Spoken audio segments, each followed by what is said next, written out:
Alright, welcome back everybody to, this is a visual novel called Marion. It's brand new, just launched a couple hours ago, I do believe it was. And this is by far the most expensive visual novel I've ever purchased. This one comes in at a price tag of $30 US. It's brought to us by developer and publisher Velvet Cupcake Games. It's their first title on Steam. And this particular visual novel enticed me with the idea of an action-adventure visual novel based on Robin Hood lore. Now, this particular visual novel is a romantic action-adventure where you play as Lady Marion, and you choose what kind of leader and lover you want to become. So you join Robin's rowdy rebels in Sherwood, or tackle the political pitfalls of the Sheriff Nottingham. Fight for freedom and fall in love. So it looks pretty interesting, guys. We're going to find out if this game is worth a $30 price tag, hopefully. And it looks like it has really beautiful art. That's another reason it enticed me to go ahead and purchase it at the $30 price tag. And we're going to be probably giving this game its first review on Steam. Obviously, nobody's bought it yet with that price. But hopefully we'll find out more about it in this first playthrough right now. So let's go ahead and take a look here. We don't have any kind of credits. Help. If we click help here, it gives us information about how we can play the game. Okay. Page up and page down. Rolls back and forward through dialogue. Takes a screenshot. Toggles assistive self-voicing. Maybe. Okay. So we have galleries and stuff like that, but we don't have any pictures yet, so we haven't done anything like that. And then about is going to tell us who made it. Made with Renpie. Okay. Yeah, like I said, this is the first title on Steam. Well, without further ado, let's go ahead and begin the game. Current early access status, prologue, full common routes, and Robin's route is available. It is early access as well, guys, so more routes are going to become available as it goes through early access per the Steam page. Choose to face your destiny at the end of the prologue to reach the Sherwood common route and Robin's route. Lore intro has full text and vocal narration, but full graphics are not yet available. Please feel free to skip if you want to see it in its full glory later on. Some minor character silhouettes will become full sprites in a later EA release. Right. I wonder how much of this is going to be voiced. For time immemorial, the people of Avalon have shared their land with the mystical Fae folk. These near-immortal beings occupy a mysterious world that is deeply connected to Avalon's natural landscapes. Okay. Magically sensitive humans, known as druids, can see and communicate with the Fae. They are able to exchange life energy with these otherworldly beings for magical power. Okay, so a trade going between druids and Fae. In ancient times, this exchange was capable of producing great feats of magic. Okay.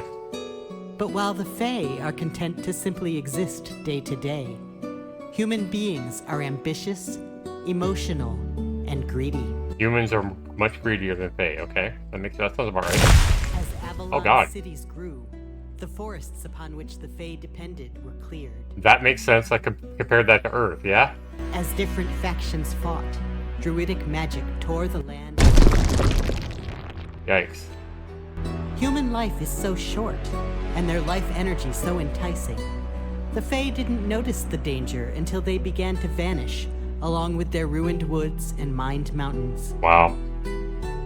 That is when the wisest and most powerful Fae lords began to fear for their race's continued existence. They offered an ultimatum to the powerful human lord Arthur. Humans would enter a pact with the Fae that regulated land use and magical power. Or the Fae would wipe humanity from the face of the world. Well, at least they stood up for themselves. Under the pact, the Fae would be given control over land use, to be negotiated with their human neighbors, ensuring the survival of Avalon's wild places. Druids would have their power severely restricted, and the old ways of power exchange would be outlawed and forcibly forgotten. Oh, damn. Even human fertility would be placed under Fey control to avoid overpopulation. Holy cow. In a land racked with conflict, Arthur also worried for the future. He accepted this pact. Arthur gathered the greatest knights of the realm to his side, and together they conquered and united all of Avalon under one rule. First, the lands of Central Avalon bent the knee to Arthur and his knights. Then, Arthur defeated his own sister, Morgana, for control over the Kingdom of Brittany to the south. Only the wild Stenish tribes of the north and their Fey neighbors refused the pact. Unable to conquer them, Arthur's druids raised a mighty magical wall that separated Stenland from the rest of Avalon. Interesting. With the pact now firmly established, King Arthur went on to create an ordered society that has lived in relative peace for 500 years. All folk in Avalon have their proper place. Serfs work the land.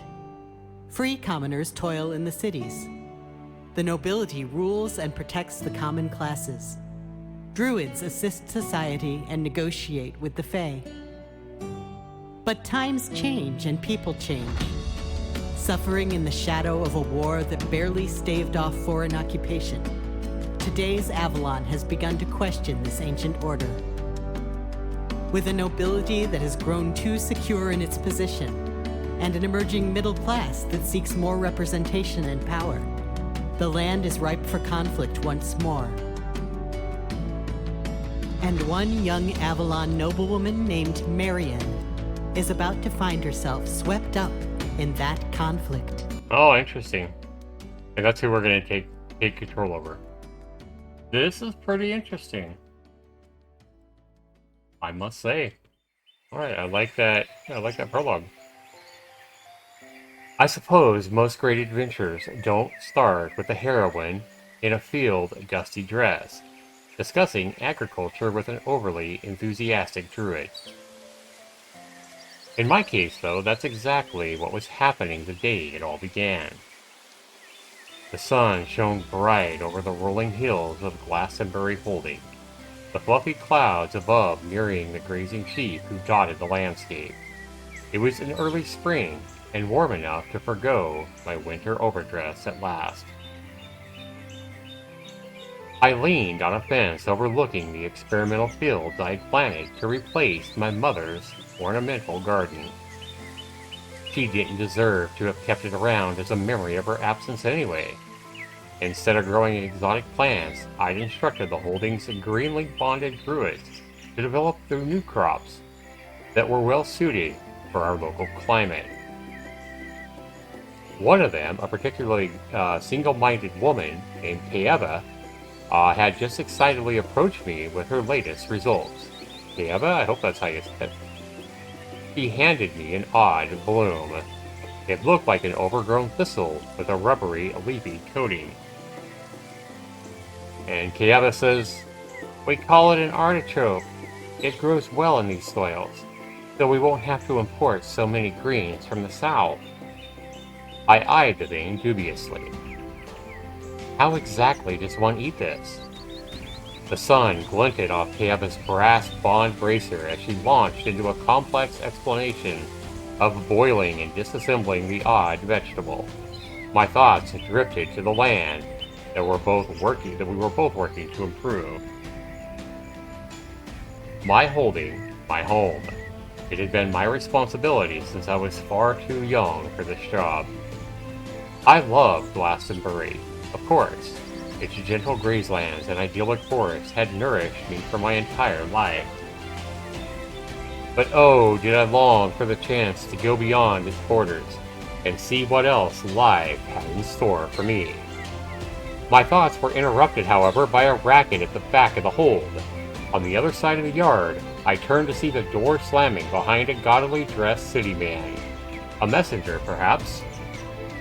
He squinted towards Kaeva and he waved rudely. "Oi, wench! I seek the Lady Marion." "Well, I am the Lady Marion." My eyebrow twitched angrily. He had likely seen my clothes and assumed me just being a servant. Had this Claude ever left the fanciest districts of London before? Like how London is spelled there. My pride as a noble demanded that I respond to his insult. So I can choose. I wondered what kind of strategy would best convey my sincere to this uppity messenger. Straightforwardly call him out? Cleverly. Let's cleverly teach him a lesson. That sounds interesting. Okay. I heard Kieva start to sputter out an objection, and I quieted her. I had a plan.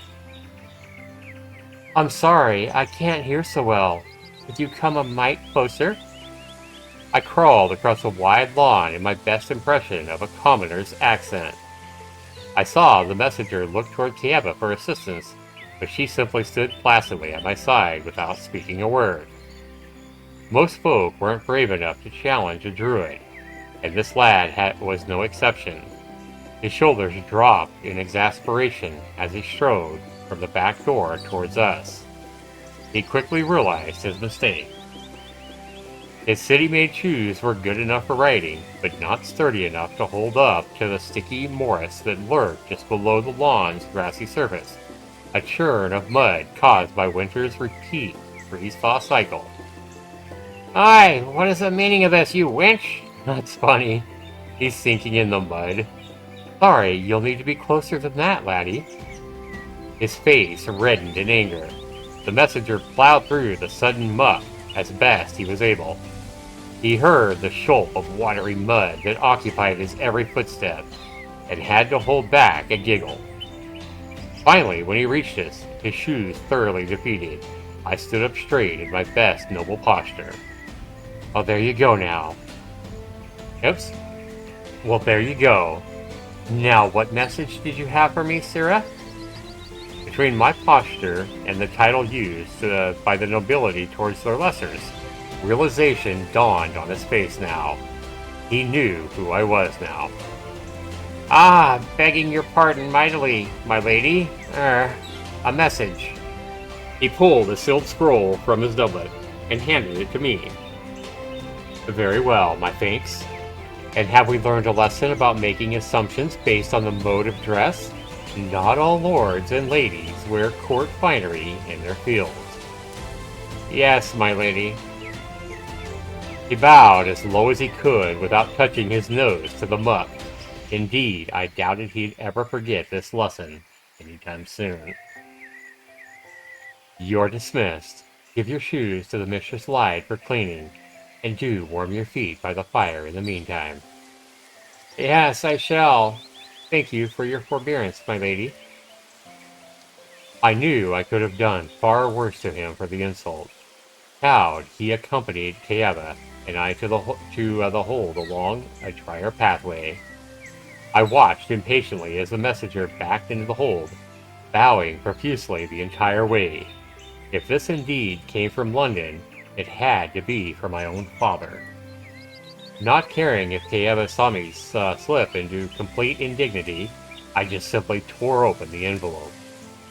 Not a moment later, I'd scanned the message's contents and shouted with glee. Kieva, my father! His lordship is coming home! Oh wow, that's cool. That evening, I found myself alone in my father's study as always. I'd been alone for a long time. That wasn't the way it was supposed to be. My father was Lord Glastonbury. It was just a small rural holding, but he'd been gifted its lordship as a reward for his wise counsel to the former king. As with all lords, he was responsible for administrating the land in the name of the crown. He oversaw trade, defense, diplomacy, and the druidic circles. My mother, his lady, had domain over Glastonbury Hold, our home and the center of governance for the holding. I was their only child, which was not unusual in this age when the Fae had control over human birth rates. We'd been a happy family. My father valued education and gifted me a love of reading. I learned more about economics and law than women were usually taught. My mother was a dreamy soul who didn't take well to the responsibilities of running the hold, so I had stepped up to assist her from a very early age. She much preferred to tend to her garden, lush with the otherworldly Alpenbloom roses. My father dotted upon both of us. And then the war broke out 7 years ago. So I like how we can click on these things to see more lore or explanations of what that is. 7 years ago, Nibiru invaded Avalon by the narrow land bridge that connects the continents. It was a nasty stalemate until 2 years ago, when the Nibirians themselves overthrew their monarch and sued Avalon for peace. It's pretty cool. When the Red King, Nazaratus of Nibiru, invaded our borderlands, my father and most of his knights were called to the realm's defense.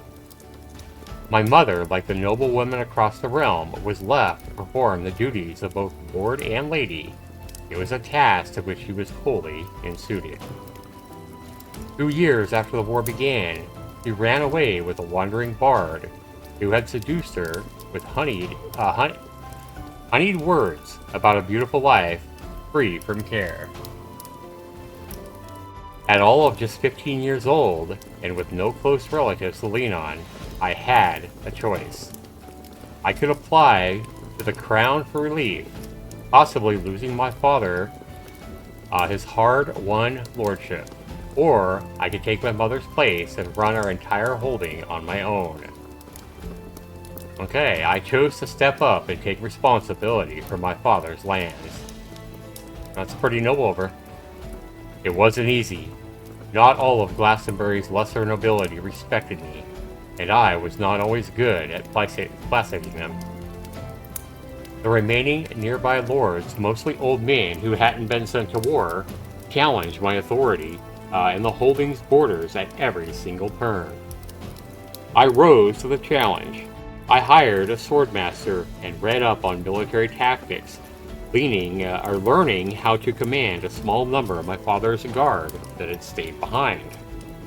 I defended our borders from the greedy neighboring lords and the increasing number of desperate bandits who plagued Avalon's byroads. I put my father's lessons on economics to work, ensuring that our textile producing holding focused on supplying military uniforms, padding for armor, and pennants for the troops. I gained the support of the Druids of Light by funding their botanical experiments, which turned hardy new crops into a secondary export for Glastonbury. And through it all, I had few allies and fewer friends. My childhood best friend, Evelyn, moved far away when we were just but 16. She married off to a distant cousin in Tewkesbury. And after that, I largely kept company with my sword instructor, Alvin, the son of a wealthy merchant who had left his family in London to pursue his knightly dreams. That was a lot of names to remember. Okay, so a sword instructor, Alvin. Teaching bored nobles the art of the sword was the closest he could get, since despite his financial resources, he wasn't nobility.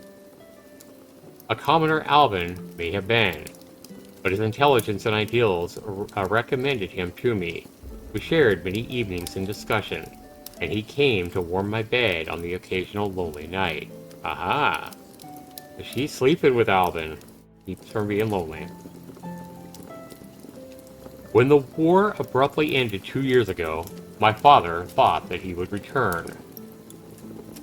But then Avalon's hero king, Richard the Lionheart, went missing at sea during his journey home, and his brother, Prince Regent John, appointed my father a special diplomatic representative to Nibiru. For the past 2 years, my father had been securing relations between our two kingdoms, now at peace, but with a great deal of unfinished business. In the meantime, Prince John had imposed harsh taxes upon the holdings and the land, hoping to pay off Avalon's significant war debt. Now that's the way you pay off war debts, right? Increase taxes. Harsh taxes. I was proud that I had managed to keep Glastonbury fairly prosperous through this turbulent time. I looked around my father's study, which had been my sanctuary during these 7 years. Soon, I would call it my own no longer, but I found that I didn't mind. With my father's return, I would finally be able to enter society. That man I'd be expected to marry, and I'd do my duty eventually, but I intended to put it off as long as I could. After all, officially entering society meant opportunities to travel, to experience more of this world, and to meet new people. I could learn who I truly wanted to be, and this was exciting. Perhaps along the way I could find a young lord who would be amenable to me sharing some of his duties, for I found I rather enjoyed supposed men's work, like sword fighting and holding court. I was certainly not going to settle for the first suit presented to me. No, I would make the very most of this time and my freedom after so many years with heavy responsibilities thrust onto me. My father's return would be the beginning of a brand new life. And that explains why she's so happy that her father is finally returning. I mean, obviously she's going to be happy to see him as well, but this is also going to be more freedom for her. Alright. Some days later, it was finally time. I heard the carriages all right in front of the hold, and smoothed down my skirts in excited anticipation. Boy, I'm excited for her. She gets to see Dad. Taking a deep breath, I opened the front door to greet the father I hadn't seen in 7 long years. And he looked so much older than I had remembered him, with strands of gray peppering his hairline. Oh wow, that'd probably be a little bit sad. It'd be like bittersweet, right? But his gait was lively as he approached me and affectionately grasped my upper arm. Marion, your portrait hardly does you justice. Look how beautiful you are. It's good to see you, Father. I gave him a broad smile, but otherwise did my best to rein my excitement and respond as a proper lady should. I fear I did not write to you of this, as I wish to tell you in person, but I have someone to introduce you to. Oh? Now this was unexpected. He had acquired an important new retainer? He gestured towards a carriage, and I saw a gentleman in an unusual robes helping its occupant to the ground. Wow, look at that art. That art is so well done. Damn. I love the eyes, but look, that lady right there just looks really beautiful. Like the face, the jaw lines. It's really well done art. I like it. Unlike her assistant, this woman wore an Avalon-style dress, but she did not look like an Avalon at all. Her skin was extremely pale, and her hair was black and straight and sleek. He looked much the same, though his hair hung down nearly to his ankles. Oh wow, that's some long hair. Were these people the Iberian? That kingdom had been notoriously reclusive before its sudden invasion of Avalon, though I had never met an Iberian before. My father was looking at the woman fondly, and I felt a twinge of nervousness about her. No, surely not. She approached us, her long-haired companion walking several steps behind. My father held out his arm to her, and she grasped it nervously. Oh wow. Marion, this is Shayla. We married last year in Nibiru. I hope you will give her a fond welcome. Shayla looked at me hopefully, and I gave her my best welcoming smile. I was reeling on the inside, but I was determined not to give my father a poor impression of me from the start. Encouraged, she detached herself from my father and flung herself at me. Oh, wow. She enveloped me in a warm, if entirely improper hug. She's probably been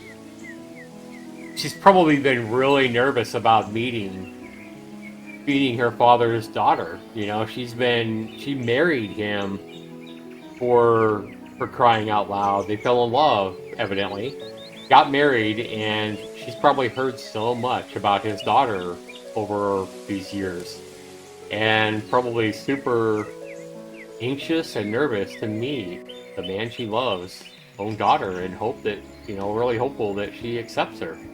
That would be understandable, even even at a time like this. Oh, it's good to meet you, mistress. I mean, Lady Shayla. She backed away slightly and pressed her palms to either side of my face in what I assumed must be some kind of Iberian social gesture. Oh, I am so excited to meet you. I hope we can be friends while you are still...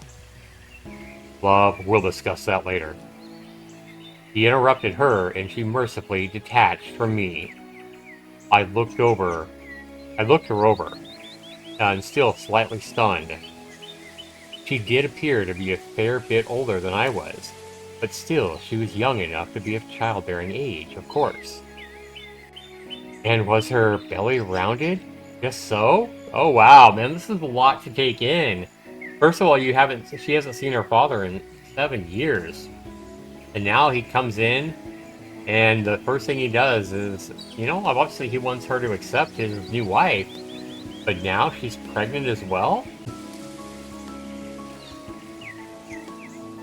Anyway, so she's pregnant. I suppose the fey control over our fertility didn't extend past the borders of Nibiru, and my father didn't have a male heir, so it only made sense. Still, my stomach sunk a bit at the very thought. I knew that my mother's abandonment must have hurt him just as it hurt me, but this felt like both mother and I were being replaced all of a sudden. Oh, ouch, yeah? I saw my father shuffle his feet just a bit, realizing that I was staring in silence. I cleared my throat and I invited him and his new bride into their own home. That'd be a lot to take in, bless her heart. Later that evening, after my father had toured around in the hold, and we'd all had a slightly awkward dinner, he invited me up to his study to talk. I walked into the room slowly, feeling just a bit sad that it was indeed no longer my own special sanctuary. My father smiled fondly at me and gestured for me to sit down across from him. Mar, I am so proud of you. I heard good things when I stopped along the way here. The holding is, flourishing when many others aren't. I flushed in pleasure at that praise. Thank you. My only hope I can properly repay you for everything you've sacrificed for us here. I've been doing everything I can to secure your future. It's fine, Father, really. Ah, but I've succeeded. He flashed me a satisfied smile, and I felt my stomach drop for the second time that very day. I've arranged an excellent match for you. I stopped by his holding to finalize the engagement on my way home. Oh wow. What? I stared. I can only imagine the look on the face. I stared. I can only imagine the look on my face at the very moment. My father carried on, trying to mollify me. I know arranging a marriage like this is irregular, but these are trying times, and you know you're years behind in your introduction to society. He's young, he's a powerful lord, and he's favored by Prince John himself. You can hardly ask for anything better than... I have a choice here on what to say. No, no way, absolutely not. I understand he means well, but... disappointed. I managed to recover from my initial shock to cut into my father's monologue. I was not about to simply accept an engagement like this. I think I'm just gonna be nice, I guess? Yeah. Let's try to be the nicer of the two options, I guess. I spoke softly, knowing he hadn't meant to disappoint me so. Yeah, he's probably just trying to make me happy, right? Father, I know you're only thinking of the best for me, but I don't want this. And what do you want, young lady? The London season isn't what it once was, you know. I suppose not, but I just wanted some freedom for a while. I've spent my entire life in Glastonbury. I just, I just wanted to see the world for a bit, you know, meet some new people. And you will, secure in your position as a Lady Nottingham. You know that's not what I mean. I'm just... I flailed helplessly, trying to find the words to explain who I was to my own father. We'd exchanged letters, certainly, but he hadn't truly known me since I was just 13 years old. So now she's 20, evidently. Would you give the gentleman a look, at least? Perhaps you'll like what you see. He bent over and reached into a chest that had been unloaded from his carriage. He placed a small portrait of a man on the desk in front of me.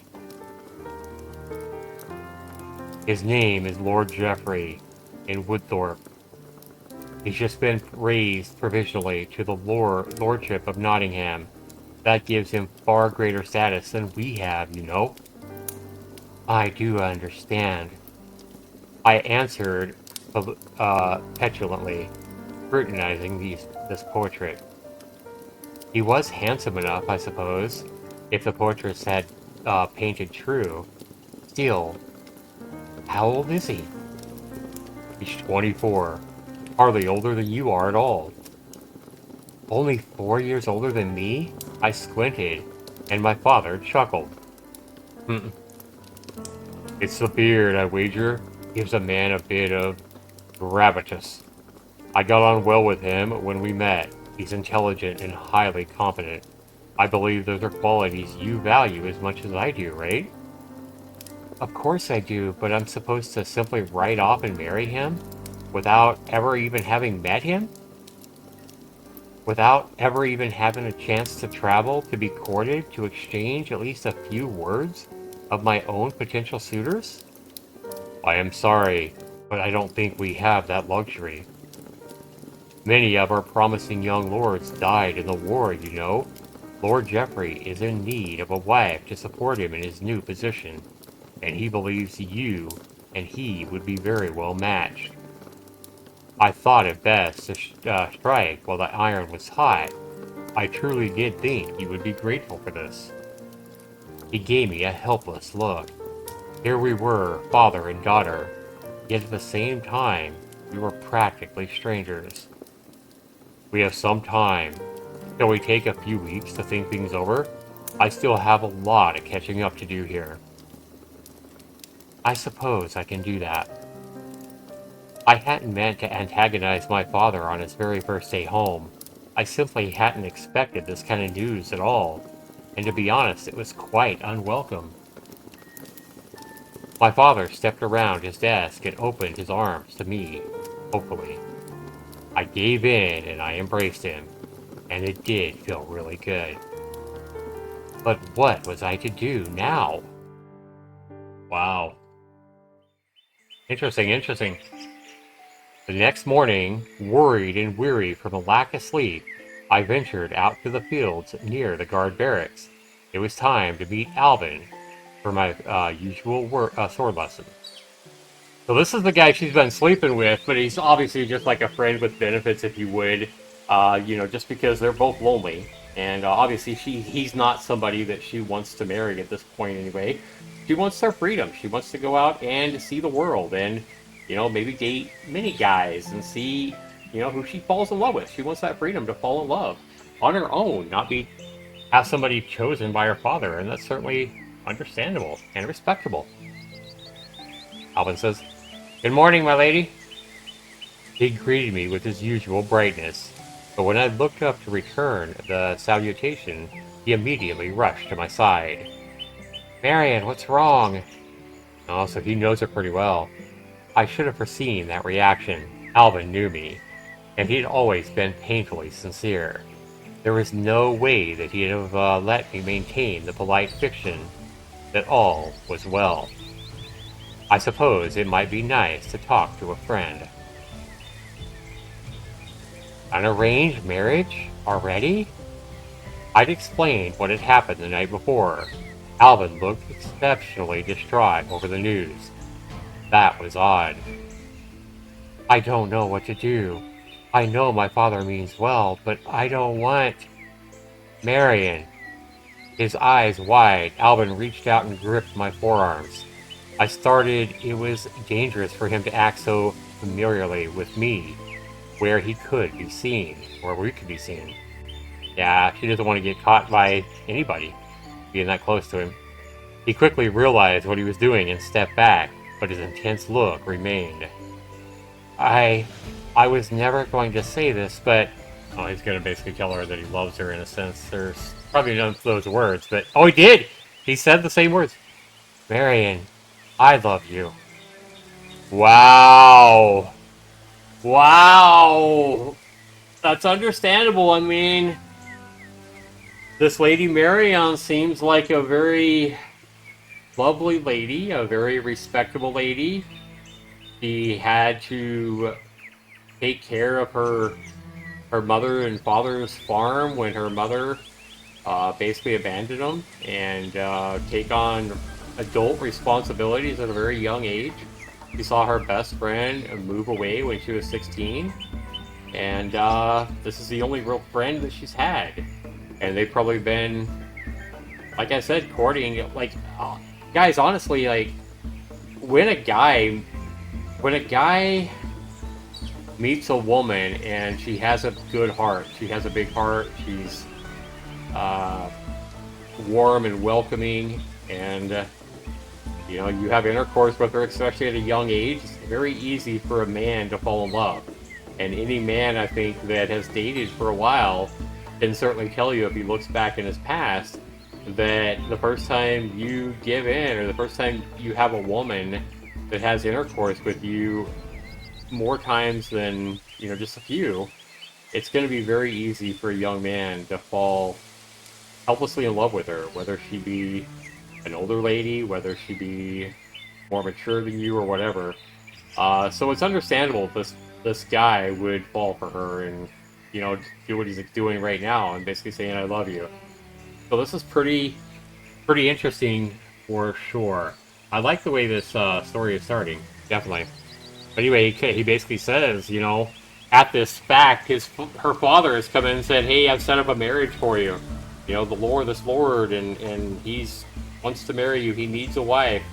And she's basically telling her father, no, I wanted freedom. But she wasn't, I don't think she was wanting to be tied down to this guy either. So what is she going to say to this? You know, how is she going to respond to, I love you? I wonder if we're going to get the choice. I know, I shouldn't, but... Marion, I can't help myself. I could take you away from this. We may not have a title, but we have money enough. I could give you a good life, my lady.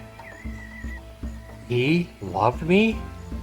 I stared at him in horror, time seeming to slow down as my reality unraveled for the second time in just 2 days. Yeah, this is a lot for her to process. A lot for her to process. It was true, we had made love on occasion, but I thought we were simply keeping each other company through a difficult time. He had never told me how he felt, and she may not even know how she feels about him. I paused and I tried to look at him, really look at him as I never had before. My heart didn't beat any faster. I only felt sad and a bit guilty now. I'm so sorry, Alvin. I don't care for you in that way. If I'd known how you felt, I just wouldn't have. Oh no, it's not your fault. I never said anything because of our stations. He turned to the full force of his big brown eyes upon me. It's alright if you don't love me. I won't force myself on you. But we could still marry. At least you know me, and I would never, ever hurt you. Oh, Alvin, I may have been in a bind, but I knew his solution wasn't right. I wouldn't make you marry someone who doesn't love you. That's cruel. Our marrying would be disastrous to both your future and my own. Marrying Alvin for convenience was a terrible idea. I simply had to convince him of the best reason why. Uh, yeah, I'm gonna say I wouldn't make you marry someone who doesn't love you back because that's cruel, because I think that's true. I may not be free to love, but you are. You should find a wife who returns your love. But then what of you? I will find my own way, Alvin. You know I'm capable. I sighed. This man had so many modern ideas. He'd taught me about the new social movements in London that question the traditional places of men and women in our society. And yet, when push came to shove, he had offered to sacrifice himself in order to rescue me. I simply couldn't let that stand. He did at least have the decency to look, chagrined. You're right. You are capable. That's why, curse the light. He swore, coloring at the full realization of what he'd been saying to me. Listen, forget that I said anything. Shall we spar? You know, why not? Perhaps it will clear both of our heads. Wow. Tough talk. That's a tough talk when you have somebody that you've been sleeping with. You don't love them. You're just using them as basically a friend for benefits, a way to keep the bed warm at night. And then they tell you that they've fallen in love with you. That's never an easy conversation for sure.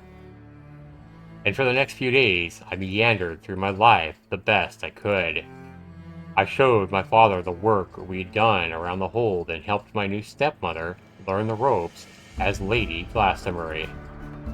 Shayla seemed nice enough, but I couldn't shake the terrible feeling of being replaced. I felt like she was uncomfortably touchy-feely with my father in public as well. He must have seen me look askance at her. He pulled me aside to tell me that Iberians were a much more tactile society than Avalons, and that he'd come to enjoy that part of their culture. I wasn't sure, however, that I liked it myself. I wasn't even sure that I liked her. I definitely didn't like the man who had accompanied her here. He was supposed to be a sage, but temporarily to help her find her way in this new land. Whenever he looked at me, I felt his eyes were boring through me. Wow. And there he is. One evening, I had just left my room to get a late-night drink of water when I spotted Shayla and the sage. They were speaking in an intimate manner to each other near the back door of the kitchen. Oh, wow. Oh, wow. That's not good. In an intimate, manner. Oh my. This is already starting off with all kinds of drama. Holy cow. They didn't appear to have seen me yet, and I hid behind the kitchen door so they couldn't spot me. Or so they wouldn't spot me. Come out in the open and give them a friendly greeting, or eavesdrop on them? We're going to eavesdrop, I think. This is my chance to learn more about both of them, but I paused, wondering if I dared to trust them. Yeah, I think eavesdropping is the right path here. It's what I think that, I'm curious, I guess. I decided to listen in on my stepmother and her sage, although I almost immediately realized that my attempt was futile. Of course they're speaking Iberian, you dimwit, I thought to myself. But then they opened the back door. What were they doing? Going outside? Once they'd walked a certain distance away, I crept to a window and watched their progress across the back lawn. They'd headed toward the duck pond near the experimental fields. And when they stopped at the pond, I put my boots on and slipped out the back door. It was fairly bright out under the full moon, but I knew our fields and gardens well. I snuck behind the hedgerows and through areas that were shaded from the moonlight until I found a hiding spot behind a large willow tree near the pond. I peered out, confirming I was at a good angle to watch Shayla and her sage. They were positioned across from each other at one corner of the pond, and neither was looking directly at my hiding spot. They said a few things in Iberian, but to my surprise, the sage switched languages. Perhaps we should speak, Avalon? Why? It's a good practice for you, is it not? Yes, I guess you're right. I will be speaking it every day now. She sounded a bit weary. You will be used to it soon. The sage spoke placidly at her, and then they nodded to each other in some kind of unspoken agreement. He watched quietly as he lifted his arms to the skies. He chanted in Iberian for a few moments, and then stared down at the surface of the water. Was he scrying the future there? I didn't see any change in the pond. Eventually he looked up, and I saw his smile in the moonlight's glow. This will be a good place to raise your baby. They will grow strong, and if you raise them well, they will be loved by the people of this land. Shayla sighed happily. Till my fortune remains steady. He thought for a moment. What about my husband? His daughter troubles him, I know. I will do my best. It is more difficult with these outlanders. The sage repeated the process I had seen just a moment before. I didn't understand what he seemed to be seeing or reading on the water. Or was this all just for show? How was I meant to believe this man was more reliable than a pine-shaving fortune-teller in the market? I don't understand everything I saw, but the daughter is destined for a place far from here. As to whether she will marry the man he chose for her, I cannot say.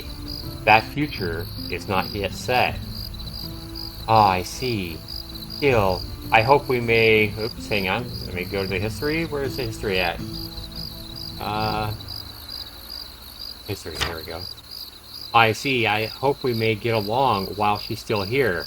The two switched back to Iberian for a bit, and then Shayla bowed her head to him and returned to the manor. Okay. The two switched back to Iberian for a bit, then Shayla bowed her head to him and returned to the manor. The sage remained behind, keeping me stuck in my hiding place. What was he doing? You can come out now, Lady Marion. I know you're behind that tree. Oh shit, we just got busted! We just got busted by this wise sage. Holy cow, he knew we were behind the tree the whole time. Holy shit. Holy shit. He had known the entire time? Sheepishly, I stepped around the tree trunk. How did you know? We Iberians have excellent night vision, young one. I saw you sneaking out here to spy upon us. Why do you think we were speaking Avalon? You wanted me to hear? I suppose that prophecy that removes me from my home was awfully convenient for Lady Shayla. I was unable to keep the bitterness from my voice. Ah, you mistake me. I merely saw the insights of the ancestors in the stars. A sage cannot lie. If we do, the ancestors will burn our talent right out of us. I understand it is quite a painful process. He was calm in the face of my implied accusation, and I felt slightly ashamed. My apologies. This has all been a big shock for me. But my future is my own.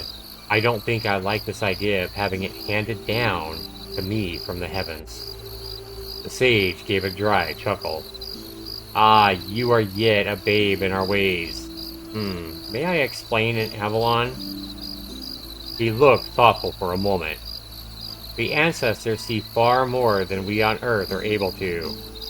Time for them is a sense, like seeing and hearing is for us. But there are many possibilities and paths that we may take. We sages are given images of the most likely paths, but your choices are your own. You may face your destiny directly. For you, that is to marry the man your father has chosen, yes? and yet that path may bring you something unexpected and something new.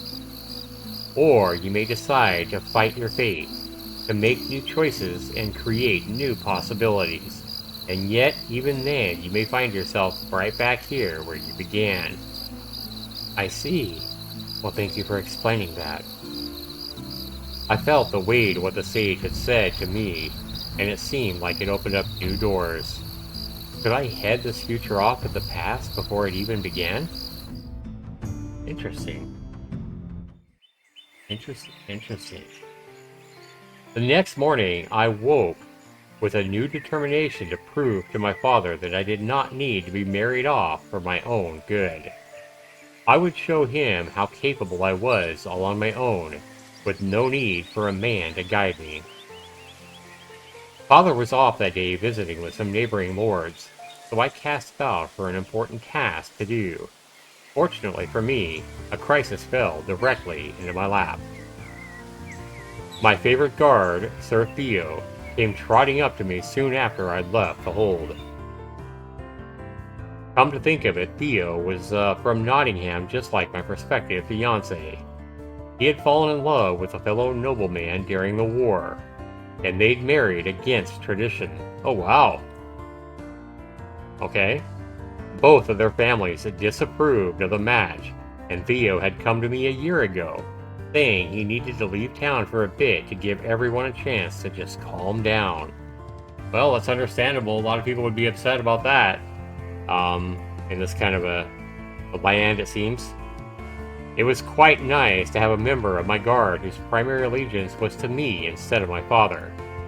Theo was happy to spar with me and never objected to my leadership of our troops. He was charismatic and personable, so his support of me helped smooth things over with his fellows. Understandable. Lady Marion, I hate to be the bearer of bad news, but the foresters have spotted a bandit ambush set up along the main land from London. Have they now? Perhaps it's not such bad news after all. Gather a forester squad and meet me at the forest edge. We'll clear them out. Not letting your father's return slow you down, eh, my lady? Theo gave me a wry smile. In fact, I was looking for a chance to show him what I could do. Alright. Look at that. I fetched my sword and shield, then blew the whistle that summoned my great stag companion, Kroga. That's so cool. I mounted her and rendezvoused with Theo and the foresters at the edge of the woods. Unlike guards, who were members of the lesser nobility, anyone could be a forester if they'd managed to forge a bond with a great stag. I got on better with our foresters than I did with the guard itself. Some of them were old enough to have watched over me as I played in the forest as a wayward child. The lead forester gave me his report. These bandits looked fairly shabby, and had set up at a location that was advantageous for us. The rushing river in the nearby ravine drowned out the sound that made it easier for the bandits to ambush travelers, but it also made it easy for us to ambush them in return. We set off, and I enjoyed the feel of the cool spring breeze against my skin. It had been too long since I was last in our forest, as ordinary as it was. Fey influence was minimal, but was still strong enough to discourage bandits from chopping down the trees. Remember, the trees in the forest are what the Fays depend on. I was thankful for that. It kept outlaws from building permanent hideouts in the woods. Sometime into our journey, Theo's stag trotted up next to mine. Seems there's more bandits coming from other holdings these days. The Prince Regent's taxes are hard for everyone. I'm glad we're weathering them fairly well. I wonder, what would you do if Prince John had found your kingdom in debt to Sajunta? Sir Theo enjoyed asking me these sorts of questions. I never asked why. If the man had a mind for statecraft, it seemed a shame that he was a mere guard captain. Oh, it's conundrum. Be sure, imagine your brother's great war hero king, but then he disappears and you're left dealing with the consequences. Still, I feel he's a bit too harsh. I don't think Sunjata is going to invade us if we pay them back a bit more slowly. Raise the taxes, yes, but this was too much too soon. And Theo chuckled. Favoring the middle ground as always, eh, my lady? Prudent as ever.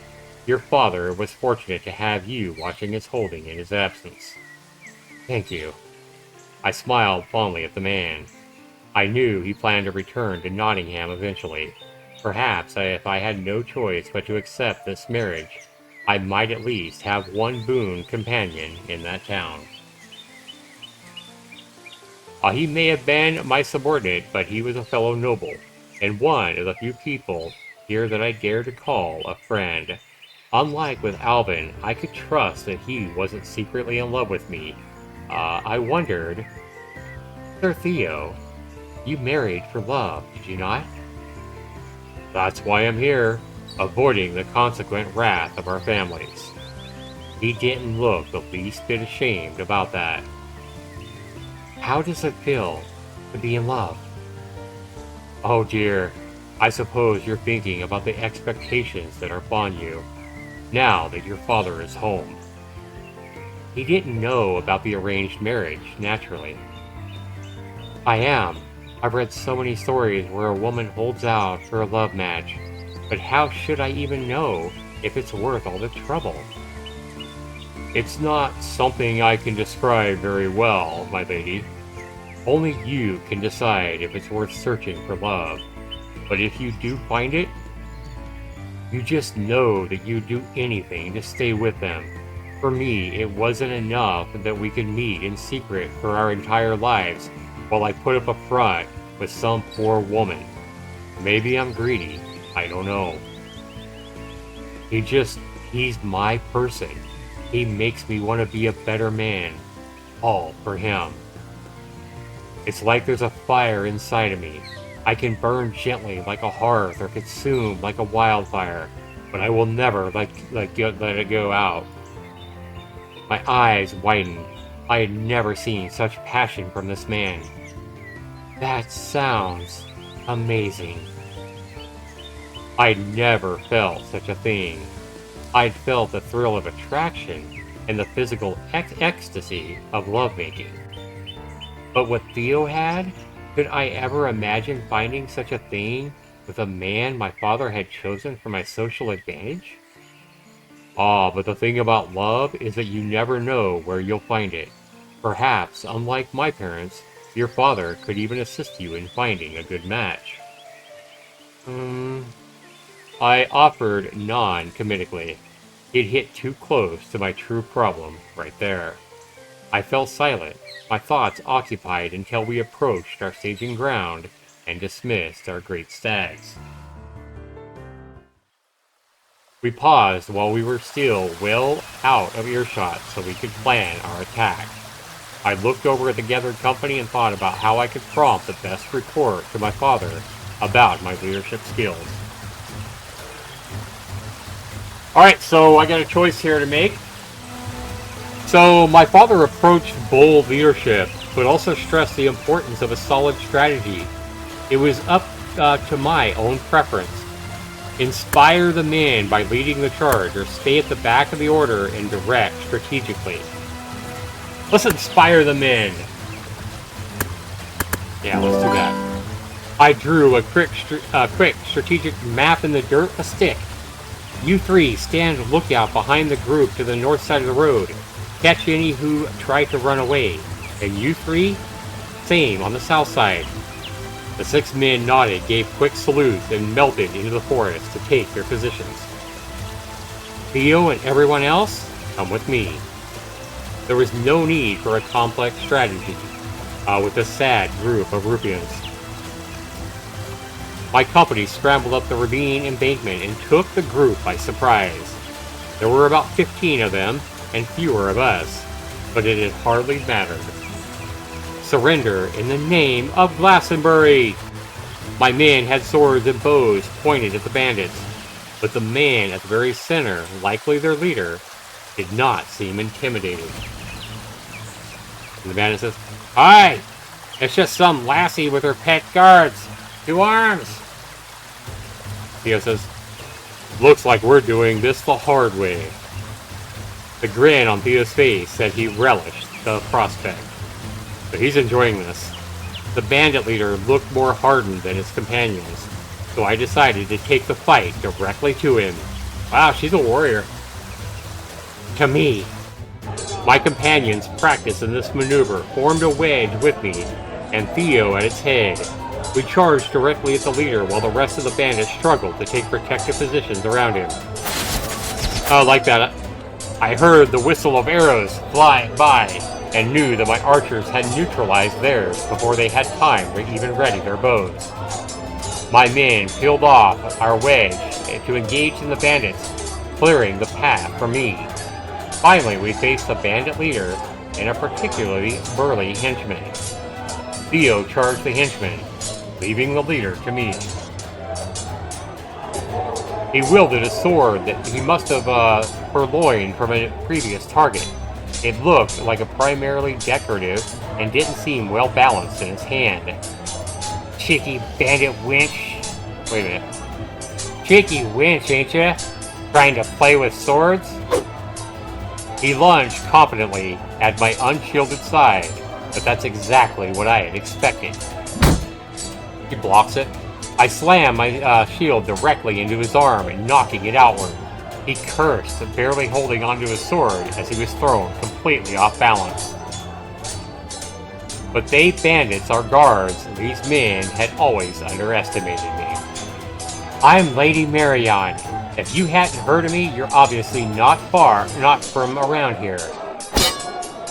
I followed my shield bash with a chop at his torso. He barely managed to parry it, but I hadn't honestly been trying to hurt him. As I expected, he was untrained, his face reddened in anger. I don't care if you're the bloody queen of Avalon. You lot left us this miserable fate. Whack, whack, whack, whack. Holy cow. I advanced on him, attacking relentlessly before he could fully recover. He never noticed that I was backing him against a tree. Oh damn, that's good art. He let out a grunt as he collided with a trunk. I took that opportunity to bash his right hand a second time, knocking his sword out of his grip and pointing my own at his very neck. Not all lords treat their charges so poorly. Surrender and call off your men.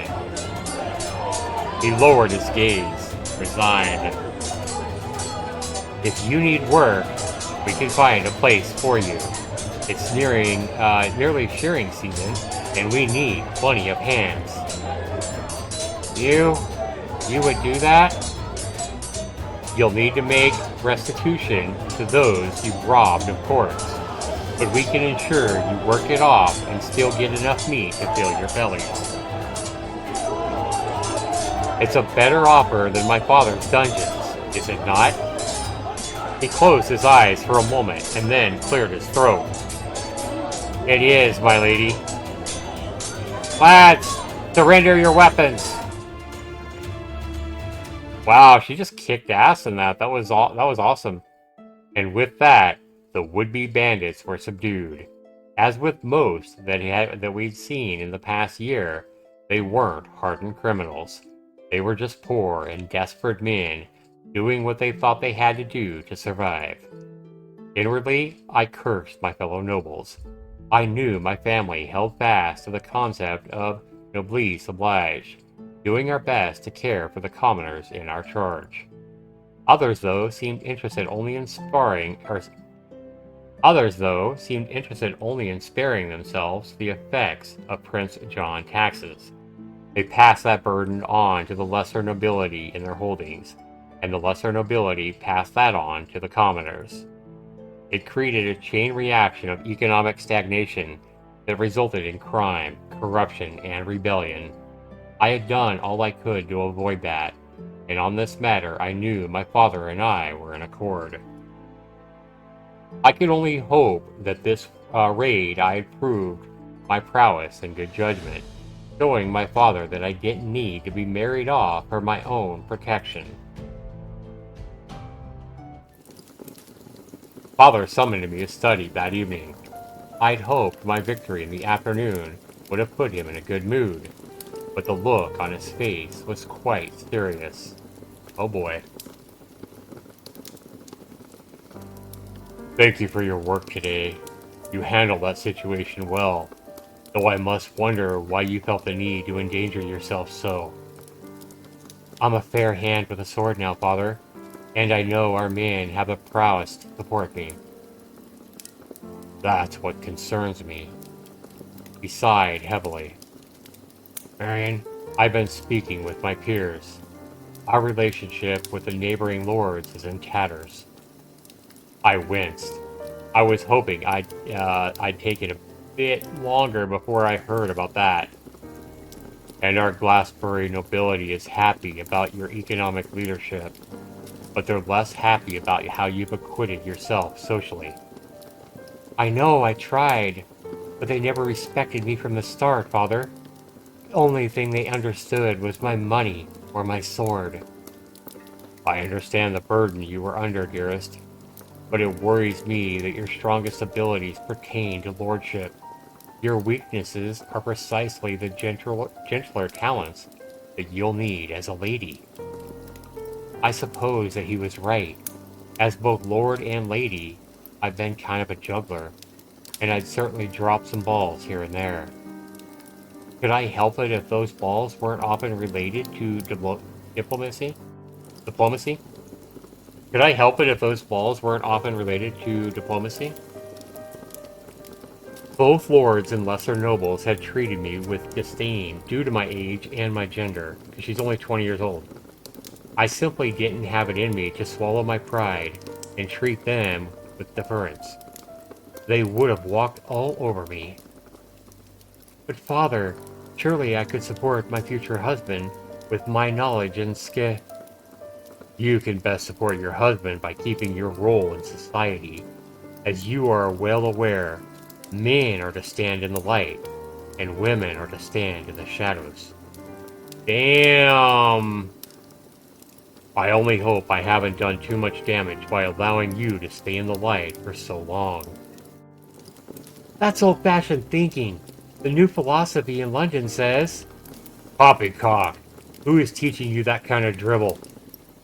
I learned it from Master Alvin at first, but then Alvin? You mean that commoner sword instructor you've been tubing? Oh, damn! Oh, he'd found out about that too. Brought the servants and their gossip. This was not looking good. Did you even consider what would happen if you got with a child from a commoner? I'm not stupid. Mother taught me how to use the herbs. Well, at least that unfaithful sow wasn't completely useless. Oh, damn! He paused. I'm sorry, look. That was unworthy of me. Listen, Father, I'm angry at her too, but... I know, I shouldn't have said it. I took a moment to just compose myself.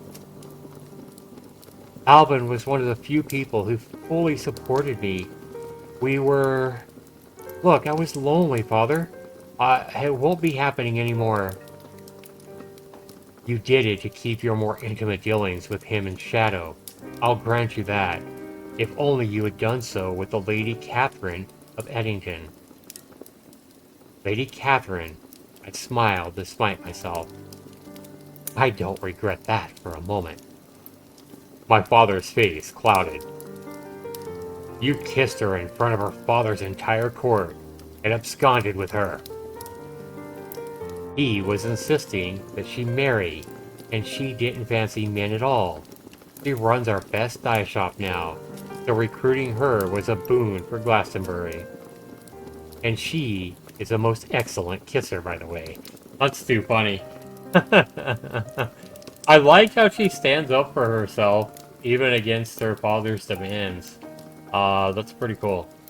That is really cool. And she is the most excellent kisser. My father's conservative attitudes were starting to gall me. I couldn't help but add in that last time. Yeah, she's definitely rebellious, and I like that about her. You know those sorts of relations aren't meant to live in shadow. I've had to make concessions to Lord Eddington. Well, that's your choice. He's an old prat, and I decided his goodwill wasn't necessary for our well-being. Nor the goodwill of most of the nearby lords, by my reckoning. Glastonbury cannot stand alone. Your skill at handling our economy has allowed us to hold strong for now. But listen, trouble comes to everyone eventually. What are we meant to do when we need the support of our fellows, only to learn that they have no loyalty to us? My father huffed out a frustrated sigh before continuing, looking me straight in the eyes. Marion, I've decided that we should go through with this marriage arrangement. You need a firm hand to guide you through the finer points of rulership as a lady. No, no, no. This was not going the way I had anticipated at all. I'm not a child anymore, Father. Yes, I've made mistakes, but surely you don't mean to punish me just because? It's not a punishment. It's a proper investment in your future. This is for your own good, and I don't know how to make you see that. He paused, his heavy brows pinched in annoyance. Look here. He pulled out his keychain and unlocked the top drawer of his desk. I watched as he pulled out some lambskin parchment and placed it in front of me. Those are Alvin's papers. What have you done? Oh boy.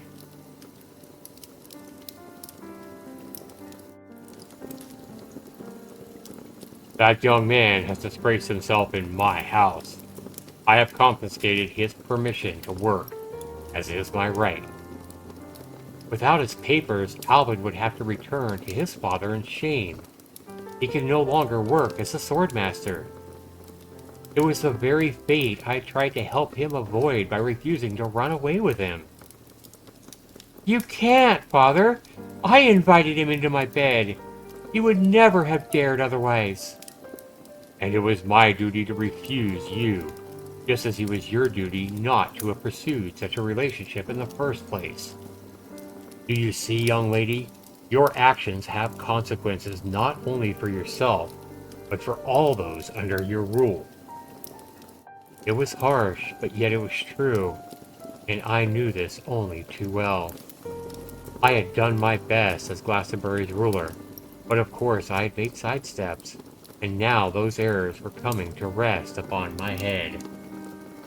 All I had ever wanted was to fulfill my responsibilities with skill and pride. I had done so many things right, but without a partner to balance out my flaws, I had opened up vulnerabilities that my father now had to rectify. Was that truly what he wished to marry? Is that truly why he wished to marry me off? A less charitable voice in my head still insisted that I was merely an inconvenient daughter who is now in the way of his new life. Yeah, I don't think the fact that her father got married and stuff like that, I don't think he's trying to replace his daughter or that she's an annoyance to him or anything like that. Like, I think what she feels is just jealousy more than anything. The fact that, somebody she's known as her father and probably waited 7 years for to see it and have a reunion again. There he is married now when he comes back in the picture, and she's probably a little bit jealous of the fact that a lot of his life is now going to be, filled with a new woman that she doesn't even know. She hasn't even got time to know her. In fact, she doesn't even know if she likes her, as she said earlier. I couldn't fully divine my father's motivations, but I did know one thing. Alvin didn't deserve this fate. At the very least, I had to make this right. I felt bad enough that I had broken his heart. I wasn't about to let my father ruin his complete life. But how should I go about it? So again, more choices. Hatch a risky plan to steal back the papers? Or agree to the arranged marriage if Alvin's papers are returned to him? Oh shit! I could gamble Alvin's future on a plan that might keep us both free, or I could sacrifice my own desires to shield him from my own mistakes. Oh, wow. Laurent is here in the live stream and saying, this is a big decision here. So she doesn't want to be forced to marry the man that her father has chosen for him. She's already stated that she wants that freedom. But going against her father and basically like stabbing him in the back to steal the papers back? That sounds extremely risky. But then again, agreeing to marry and marry a man that he's chosen, even though I know deep down I don't want to get him to agree to return the papers to him? Wow. That's a tough decision. I know how badly she does not want to marry this man or be forced to marry. So I think taking the more plausible route, I'm thinking she would probably try to take a risky plan to steal back the papers. Because, yeah, I think she's very insistent on not wanting to marry a man that she's chosen for her. She wants that freedom. That's one thing she's been saying over and over again since the start. So we're going to go with the top one. That night, I snuck out of my bedroom to my father's study. The entire household was abed. I knew the schedule quite well, after all. I love the music, and look at the art. I lit a single candle and padded softly to a particular bookcase, tucked into a flap in the cover of Arthurian genealogy. I had hidden a spare desk key. Oh wow, she's clever. Originally, I'd done so in case our keyring was lost or stolen, but my forethought served me well for this theft. I turned the key into the lock as quietly as I could, stopping and listening for any sound of any footsteps in response, and there was none. Yeah, I like the music, Laurent.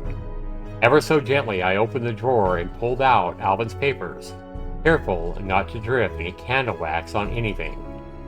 They all appeared to be in order. I rolled them up and tucked them into the pouch under my skirt. I blew out the candle and I crept back to the door. Just as I was about to leave the study and head downstairs, I saw a light shine from the front hallway. Probably a servant up late for some reason. I hurriedly ducked back inside my room. If I couldn't get outside from the bottom floor, I had another option. There was a trellis below the study's window. I'd climbed it a number of times during my childhood. I opened the window and slipped outside. The trellis seemed sturdy enough, so I lowered myself onto it and began climbing down. I was certainly heavier as an adult, but it creaked. Dang it. I keep skipping too quickly. I want to read all this. I want to read every word. I was certainly heavier as an adult, and it creaked a bit under my weight, but it held. All was well until I was just a few body lengths above the ground.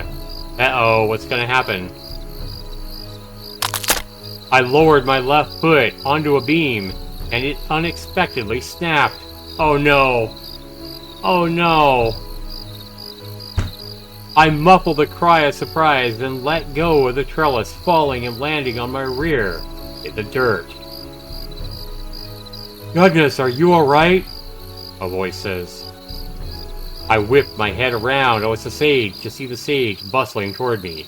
I put a finger up to my lips, hoping it would inspire him to lower his voice. Nothing hurt but my pride, Master Sage. Ah, that is good. He was indeed whispering, and I could work with that. Please, could you pretend you never saw me here? Or at least, please, just don't tell my father. He gave out a breathy chuckle and offered me a hand up, and I took it. My job is to support Lady Shayla until she gives birth. I won't interfere in politics or in family business. Thank you.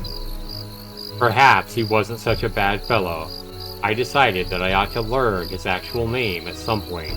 But for the time right now, I gave him a moonlit smile as I brushed myself off and hurried to the stables. After a breakneck horse ride into Glastonbury town, I arrived at the well-kitted lodging house where Alvin was staying.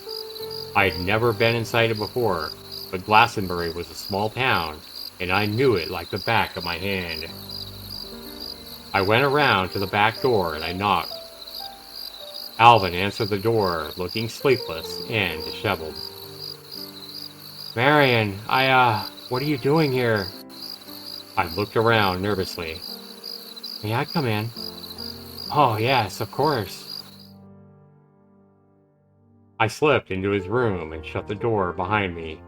He looked like he was about to say something, but before he did, I took the lead. I have something for you. I pulled out the papers and handed them to him. You did this for me? Of course I did. It wasn't fair of my father at all. But you'll need to leave town, and you'll need to leave quickly. And leave you to face the consequences all alone? How could I ever do such a thing? Oh, Alvin, his overblown sense of chivalry always came up at the worst of times. What could my father possibly do? Force me to marry a second man I've never met? I'll be in no worse a situation than I am now. But no buts. I snuck into my father's office, stole your papers back, climbed out a window, I fell on my ass, and absconded with a horse for you. Don't you dare make that be in vain. He stared at me for a second, and then he started to snicker. Soon we were both laughing. I was glad I had been able to get him out of this jam. Please, go back to your father with your head held high. I removed another parchment from my pouch. Here, a commendation letter that I've signed and sealed in recognition of your excellent work. His eyes widened with surprise and joy, and he took it from my hands. Ah, thank you so much, my lady. You should depart before the morning. Thank you for everything, my good friend. I had never openly called him a friend before, but it was true. And I turned to go. Wait. I turned back around. Yes? Could we touch one last time, for old time's sake?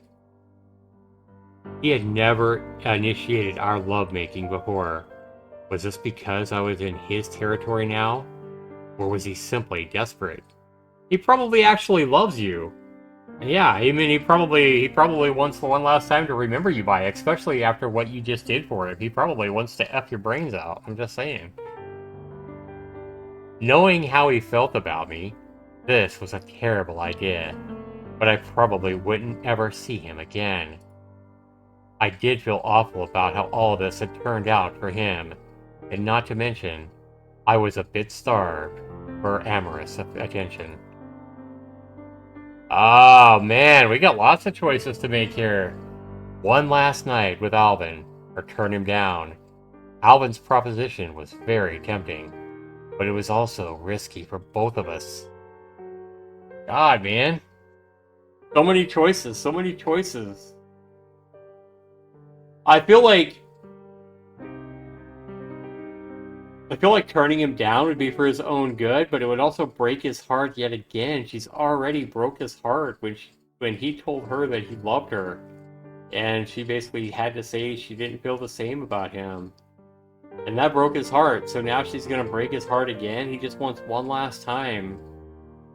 One last time to remember you by. What's that old country song? One last time to remember you by? Man, I can see why it would be tempting to her as well. What shall we do? What shall we do? Fuck it, I think I'm gonna go with a more plausible solution here, or plausible thing here. I think she's gonna feel guilty about breaking his heart and telling him she didn't love him back. I think she's gonna feel pissed about the fact that her father's trying to get her to marry another man, and the fact that he had turned against him, and she had to rebel against her father to return the papers to him. So I think in this situation, I think she's going to be, her temptation's going to get the best of her, and I think she's going to have one last night to remember him by, or for him to remember her by.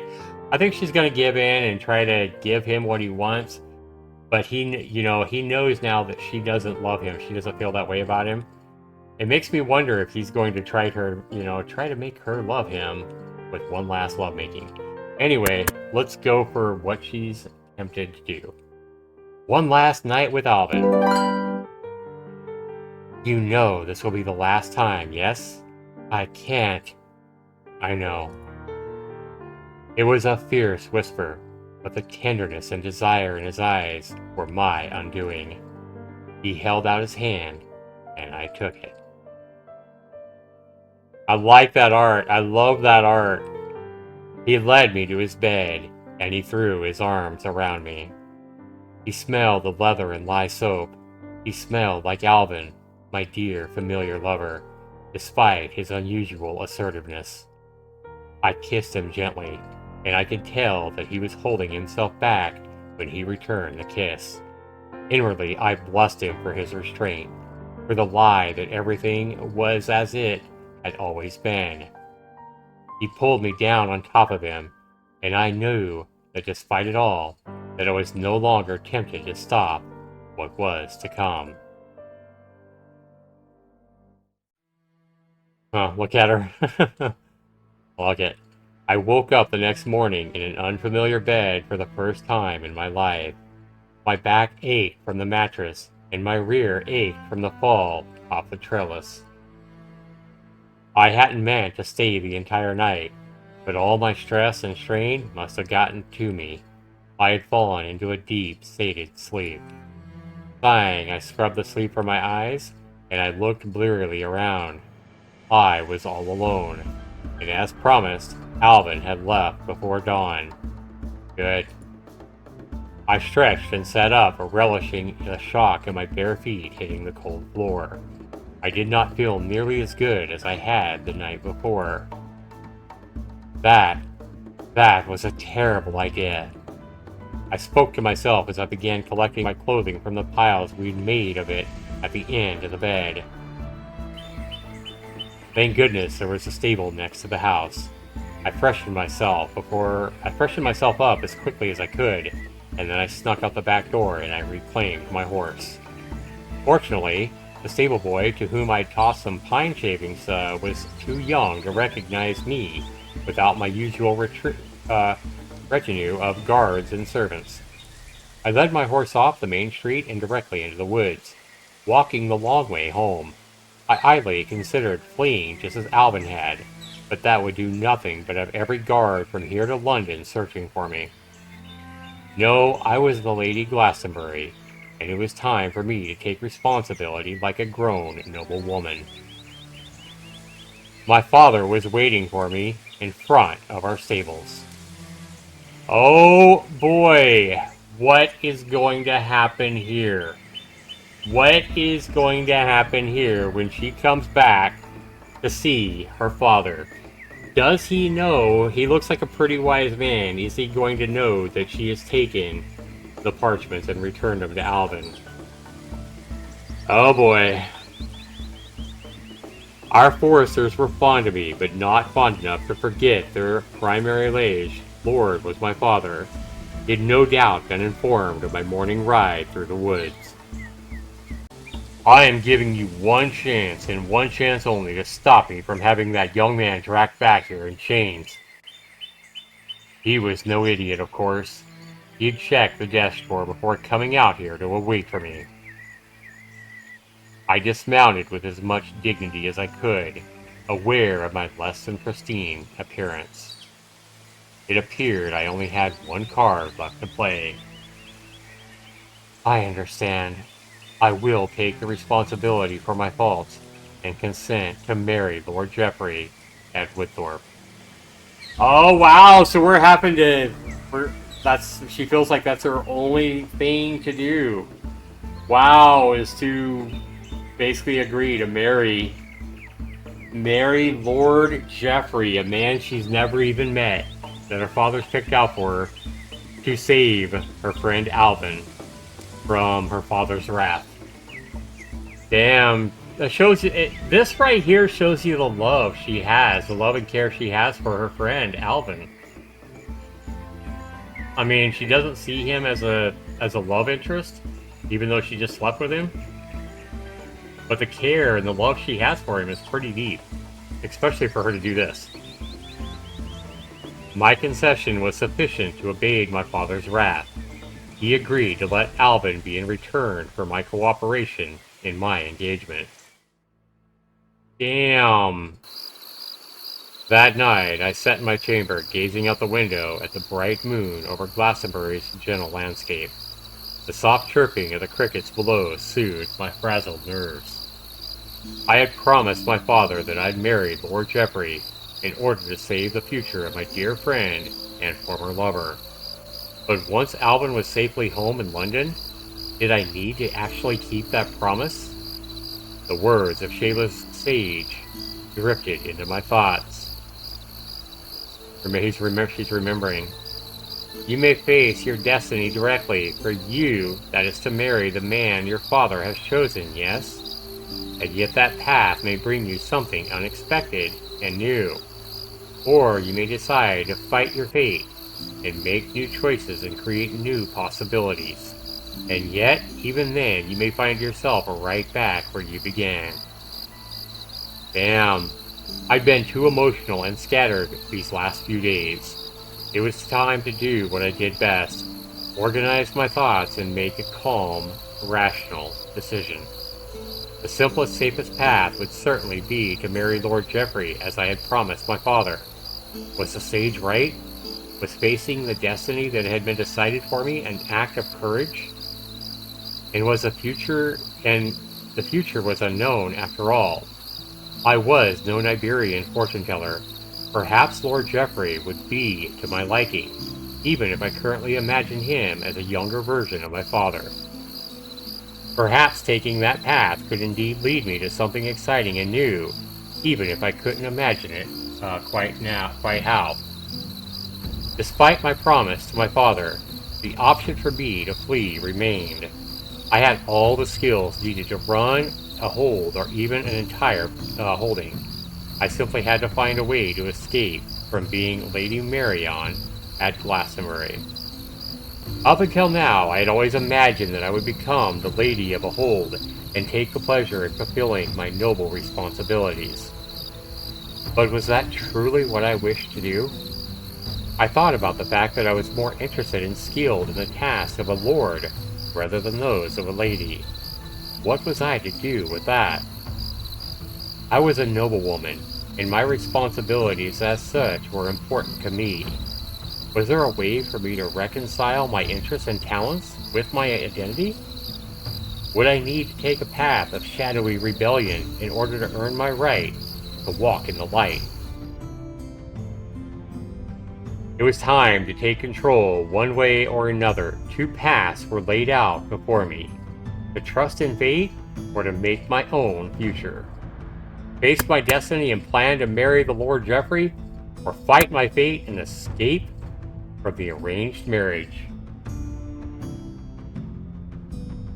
Well, guys, I think we are going to choose what her heart is wanting. They say follow your heart, and I think Lord Marion here would follow her heart, and I don't think her heart is with marrying a man she's never even met. I think her heart is going to be now, instead of being forced to marry a man that she knows she doesn't love, she's never even met, and she's being forced to marry, I think her heart is going to tell her to go for what she wants and the freedom that she said she wanted right at the start of this visual novel. My responsibilities as a noble woman were important to me, it was true.